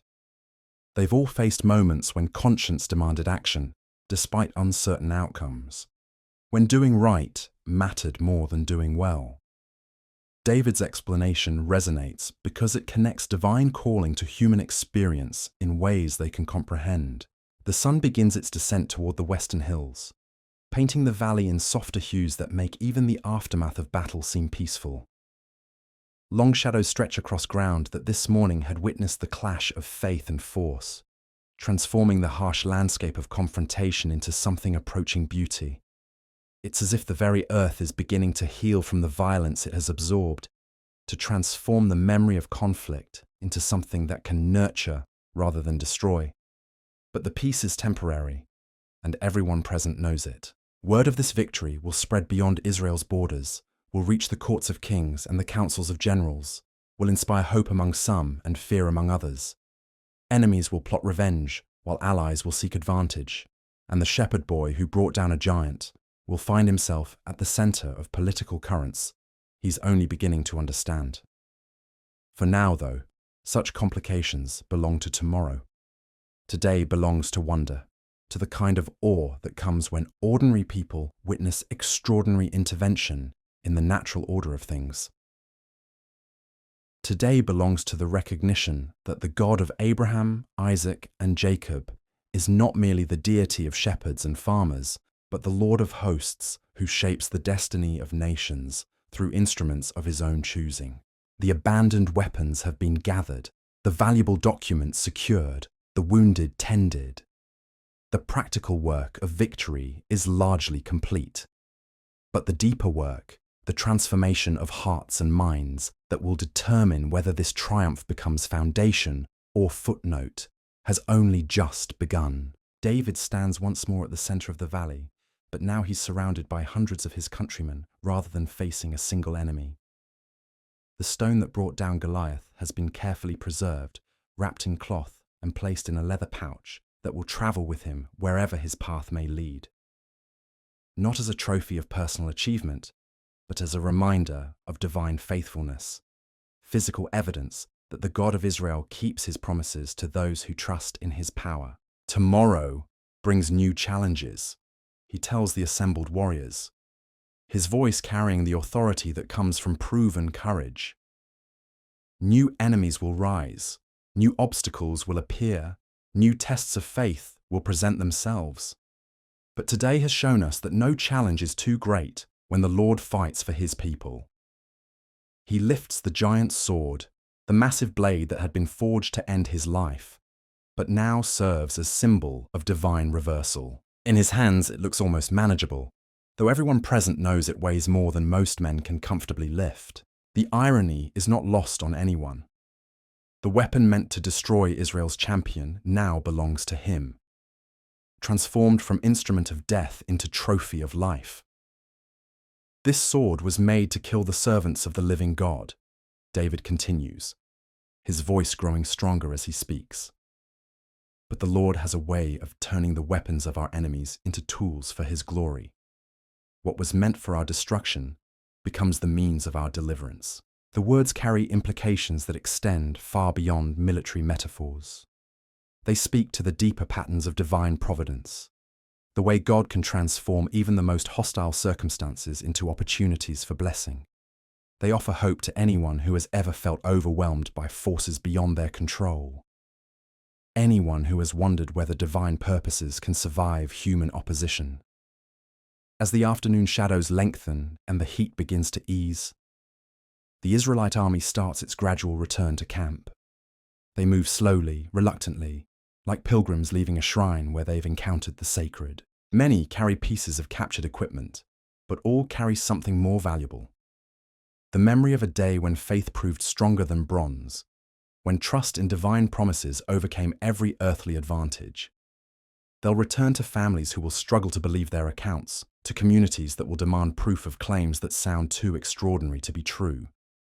But they'll also return with evidence, weapons too large for ordinary men to wield, armor crafted for a giant's frame, documents written in enemy hands that confirm the reality of what they've witnessed. More importantly, they'll return with transformed understanding of what's possible when human weakness becomes the canvas for divine strength. They've seen a shepherd boy bring down a champion, watched faith triumph over force, witnessed the power of simple trust in an age that worships complex strategies. The lessons will spread, as such lessons always do, carried by voices that cannot remain silent about wonders they've witnessed. In marketplaces and around cooking fires, in fields and workshops, and wherever people gather to share news, the story will grow and evolve, gathering details and interpretations that reflect the needs and hopes of each new audience. But at its core, the story will remain unchanged. On a dusty morning in an obscure valley, a boy with a sling proved that giants, no matter how large, are no match for stones guided by divine precision and thrown by hands that trust in promises older than empires. The day is ending, but its echoes will continue for generations yet unborn, inspiring courage in hearts that have forgotten how to hope, reminding believers that their God specializes in impossible victories won through unlikely champions. As David makes his way back toward the Israelite camp, the giant's head secured in a leather sack, and Goliath's sword strapped across his back, he walks not as a conqueror drunk on triumph, but as a servant who has completed one assignment and awaits the next. His victory belongs not to him, but to the God who guided his stone. And his future lies not in his own hands, but in the purposes of the one who transforms shepherd boys into champions when the need arises. The sun touches the western hills, painting the sky in shades of gold and crimson that seem to celebrate the day's events. Somewhere in the distance, a shepherd's horn sounds the evening call that brings flocks home to safety, the same sound that has marked the end of countless ordinary days in this land of milk and honey. But this day has been far from ordinary, and its end marks not conclusion but commencement of stories that will outlive the stones that witnessed them. The evening meal in the Israelite camp carries flavors that taste of victory, though the bread is still coarse barley and the stew still thin with vegetables that have traveled too many days in supply wagons. But somehow, the familiar tastes seem richer tonight, seasoned with something that has no name but fills the belly better than meat or wine ever could. It's the flavor of vindication, of prayers answered in ways that exceed even the boldest hopes whispered in the darkness before dawn. David sits among the warriors, though not at their center as many might expect. He's chosen a place near the edge of the gathering, where the firelight fades into shadow, and conversations flow around him like water around a stone. The giant's sword rests against a tent pole behind him, too large to be ignored, but positioned so it doesn't dominate the space. Even in victory, he seems to understand the importance of proportion, of not letting triumph overwhelm the humility that made triumph possible. The men speak in hushed tones, their voices carrying the reverent quality that comes after witnessing something that will be remembered long after they've returned to dust. They pass around pieces of captured armor, marveling at the craftsmanship, the weight, the sheer audacity of equipment designed for someone who lived on a scale beyond ordinary human experience. Each piece tells part of the story, physical evidence that what they witnessed wasn't dream or vision, but reality carved in bronze and iron. "Feel the weight of this helm," one warrior murmurs, struggling to lift Goliath's massive headpiece with both hands. How does a man even walk upright carrying such a burden, let alone fight with precision and speed? "He wasn't just a man," comes the quiet reply from an older soldier whose scars speak of battles fought in forgotten campaigns. "Giants are different, built for loads that would crush us, shaped for purposes we can barely comprehend. That's what made this morning so—" He trails off, searching for words that can contain the magnitude of what they've all witnessed. David looks up from the simple meal he's been eating with methodical patience, his young face thoughtful in the flickering firelight. "He was still mortal," he says quietly, his voice carrying just far enough to reach the circle of listeners. "Still, flesh and blood and breath that could be stilled. Size doesn't change the fundamental nature of what we are. There's wisdom in the observation that goes beyond military tactics or battlefield philosophy. It speaks to something deeper, something that touches the eternal questions about strength and weakness, about the nature of mortality itself. In a world where physical power often determines destiny, where the strong prey upon the weak with divine sanction, the reminder that all flesh is ultimately fragile carries revolutionary implications. "But surely the giants are blessed by their gods," another voice suggests. Uncertain now in ways that this morning's certainties have made necessary. Surely they grow so large because heaven favors them, shapes them into instruments of divine will.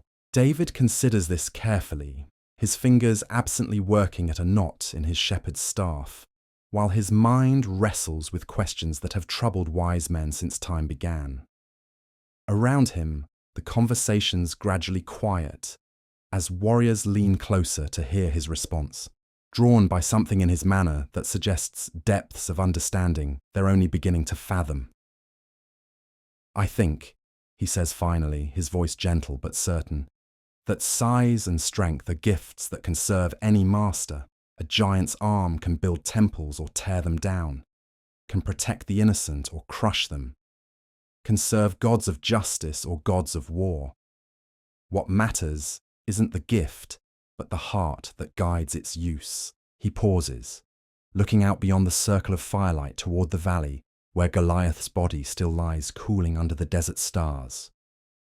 The sight seems to strengthen his conviction, to remind him of truths that transcend the immediate circumstances of victory and defeat. Goliath was strong, yes, skilled in ways that spoke of years spent mastering the arts of war. But his strength served pride. His skill was devoted to blasphemy. His gifts were offered to gods who demand the blood of innocents. When such gifts meet the power of the living God, he shrugs, the gesture encompassing the entirety of the day's impossible events. The explanation satisfies something in the listening warriors, provides a framework for understanding that makes sense of what they've witnessed. It transforms the morning's miracle from random divine intervention into part of a larger pattern, a demonstration of principles that govern the relationship between heaven and earth in ways that human wisdom can grasp, if not fully comprehend. But it also raises uncomfortable questions about their own gifts, their own choices, their own service to powers that may or may not deserve the devotion they demand. Around the fire, men begin to examine their own lives with the kind of scrutiny that comes when familiar assumptions prove insufficient to explain extraordinary events. The conversation drifts to other topics as the evening progresses, but the undercurrent remains. Stories are shared of other times when the weak overcame the strong, when faith proved more powerful than force, when divine intervention shaped events in ways that defied conventional wisdom. Each tale adds another layer to the foundation being built in their collective understanding, another stone in the wall of belief that will determine how they face future challenges. David listens more than he speaks, his attention focused on learning rather than teaching, on understanding rather than explaining. It's the posture of someone who recognizes that wisdom often comes disguised as ordinary conversation, that insights can emerge from the most unlikely sources if one maintains the humility to receive them. The shepherd boy, who brought down a giant, still has much to learn about the world he's suddenly found himself at the center of. As the fire burns lower and the conversations grow quieter, men begin to drift away to their sleeping places, carrying with them thoughts that will follow them into dreams. Some will sleep peacefully, comforted by the day's demonstration that their God fights for his people in ways that make earthly enemies seem manageable. Others will lie awake wrestling with questions that have no easy answers, wondering what divine expectations might now rest upon their shoulders. David remains by the dying fire long after the others have gone, his eyes fixed on coals that pulse like beating hearts in the darkness. The giant's sword lies beside him, close enough to touch, but far enough away to avoid the appearance of possessive pride. It's a weapon he never sought, a trophy he didn't want, a symbol of victory that belongs more to God than to the man who wielded the stone. The night air carries sounds that speak of normalcy returning after extraordinary disruption. Sentries calling challenges and responses from their posts around the camp's perimeter. The distant lowing of cattle that have wandered too far from their proper grazing grounds. Somewhere, a man coughs in his sleep, while another mutters words that might be prayers, or might be the remnants of dreams too vivid to easily release. But beneath these familiar sounds, David hears something else. Not voices exactly, not words that could be repeated or recorded, but something that speaks to the deeper places of the heart where divine communication bypasses the mind entirely. It's the sound of calling, of invitation, of purposes larger than personal ambition beginning to unfold like flowers opening to receive the morning sun. Tomorrow will bring messengers from King Saul's court, men bearing royal summons that will transform a shepherd's son into something he never imagined becoming. Tomorrow will bring new challenges, new enemies, new tests of faith that will make this morning's single combat seem simple by comparison. Tomorrow will begin the education of a future king, though neither David nor anyone else yet understands the full scope of what God is preparing through the events of this extraordinary day. But tomorrow belongs to tomorrow. Tonight belongs to reflection, to the quiet processing of experiences too large to be easily digested, to the gradual recognition that some moments divide life into before and after with surgical precision.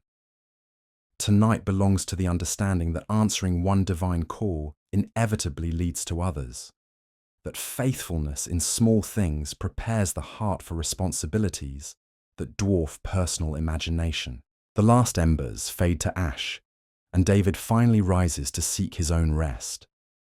But sleep, when it comes, brings dreams filled with lions and bears, with stones that fly straighter than arrows, with voices that speak of kingdoms and covenant, and purposes that stretch beyond the horizon of mortal understanding. He sleeps the sleep of the faithful, deep and peaceful, watched over by the same God who guided his stone this morning, and who will guide his steps in all the mornings yet to come. In the distance, a shepherd's horn sounds one final time, calling home any strays that might still wander in the darkness.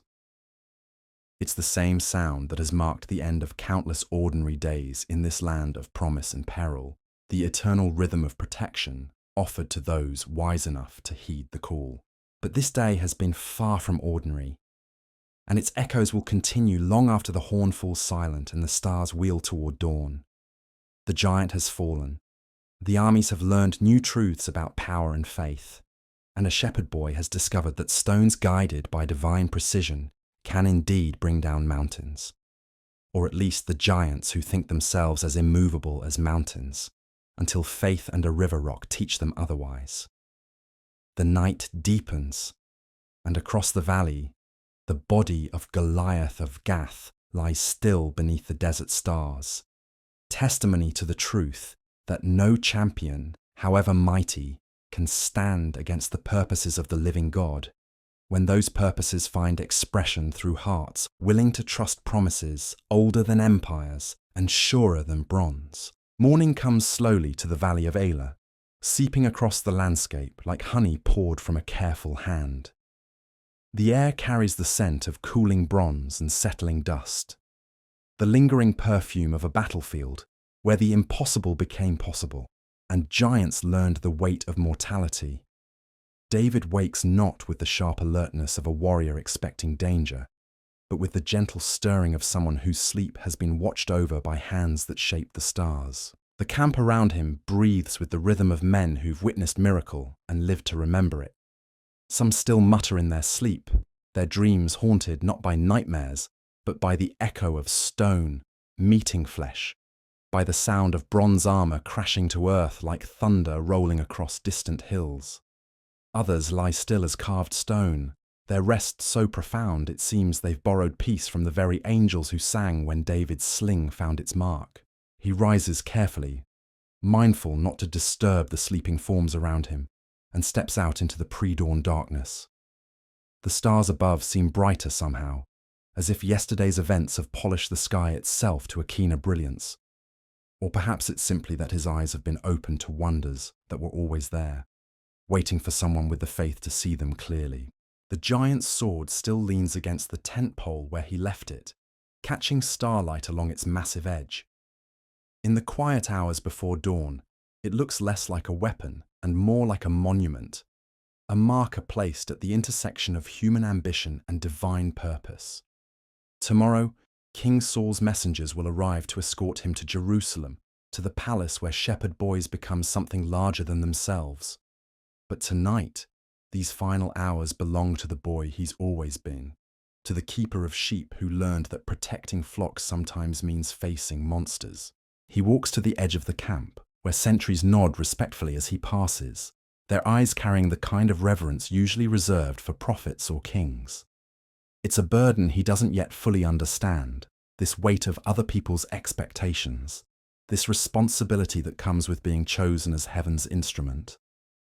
But he can feel it settling across his shoulders like a cloak woven from starlight and obligation, beautiful and heavy in equal measure.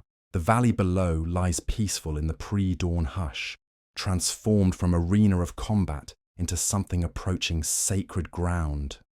Somewhere out there, Goliath's body waits for whatever rites the Philistines will perform when they find courage enough to return for their fallen champion. But even in death, the giant serves a purpose larger than his own ambitions, becoming testimony to truths that will echo through generations yet unborn. David finds himself thinking not of victory, but of stories, of the way events become legends, become lessons that shape the hearts of children who haven't yet learned to doubt the impossible. Someone will carve this day into stone, will paint it on pottery, will sing it around fires where families gather to remember what their God has done for his people. The boy with the sling will become a figure of myth, larger and simpler than the shepherd who lived the reality. But that's tomorrow's concern. Tonight, he's still David, son of Jesse, keeper of sheep, believer in promises that prove themselves through riverstones and divine precision. Tonight, he can still hear the voice that called him from his father's fields, still feel the certainty that flooded through him when he faced a giant and knew, beyond doubt or fear, that he would not face him alone. The eastern hills begin to lighten with the first hint of dawn, painting the sky in shades of gold and amber that make even the dust seem precious. Soon, the camp will stir to life. Men will rise and stretch and marvel again at the evidence of yesterday's miracle. The captured weapons will be loaded onto carts. The wounded will be tended. The practical business of victory will resume its steady march toward whatever future God has prepared. But for now, in these quiet moments between night and day, David stands at the threshold of transformation and allows himself one last look back at the boy he's been. Tomorrow, he'll walk roads he never imagined, face challenges that dwarf even yesterday's giant, discover depths of calling he doesn't yet possess wisdom to understand. Tonight, though, he's still the shepherd who learned that faith is sometimes as simple as selecting the right stone and trusting the hand that guides its flight. Tonight, he's still the boy who discovered that giants, no matter how large or fierce or confident in their own strength, are no match for promises kept by the God who speaks worlds into existence with less effort than it takes to whisper a prayer. The stars fade as dawn approaches, but their light lingers in the memory of a day when heaven touched earth and left fingerprints visible to any eye willing to see. The giant has fallen, the victory is won, and somewhere in the growing light, a shepherd's horn sounds the eternal call that brings wandering souls safely home. And so, dear friend, as the first light of this new day spreads across the valley of Elah, we come to the end of our journey through one extraordinary morning in the life of a giant.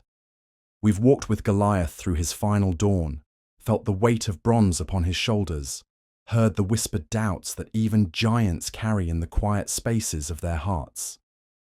We've witnessed the moment when certainty crumbled, when size meant nothing, when all the armor in the world couldn't protect against a stone guided by something greater than human strength. We've seen how quickly legend can become memory, how swiftly the mighty can fall, how a shepherd boy's faith can reshape the course of history with a single perfect throw. But perhaps the most profound truth we've discovered tonight is this, that even giants, for all their towering presence and fearsome reputation, are still just men. Men who wake each morning and wonder if today will be different. Men who carry scars from old battles and fears about new ones. Men who serve gods and kings and causes larger than themselves, never quite knowing whether those loyalties will preserve them or destroy them. Goliath of Gath woke that morning as he had for 40 days before, expecting another routine challenge, another day of unanswered taunts, another evening of returning to camp with his reputation intact and his spear unbloodied.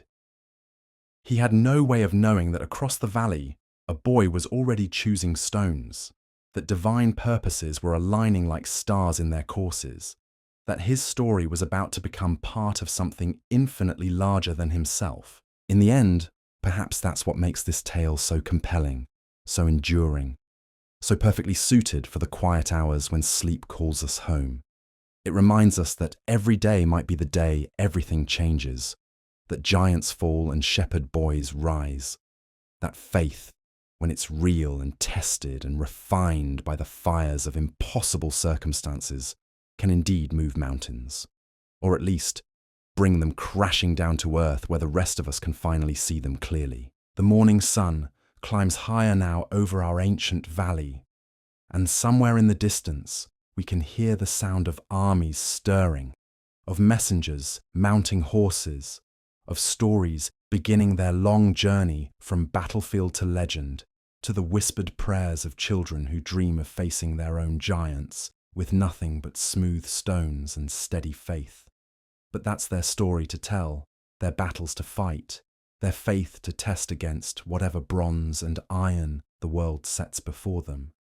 Tonight was about Goliath, about understanding what it might have felt like to be the feared one, the champion, the giant who cast shadows across entire armies until one perfect stone found its mark and changed everything.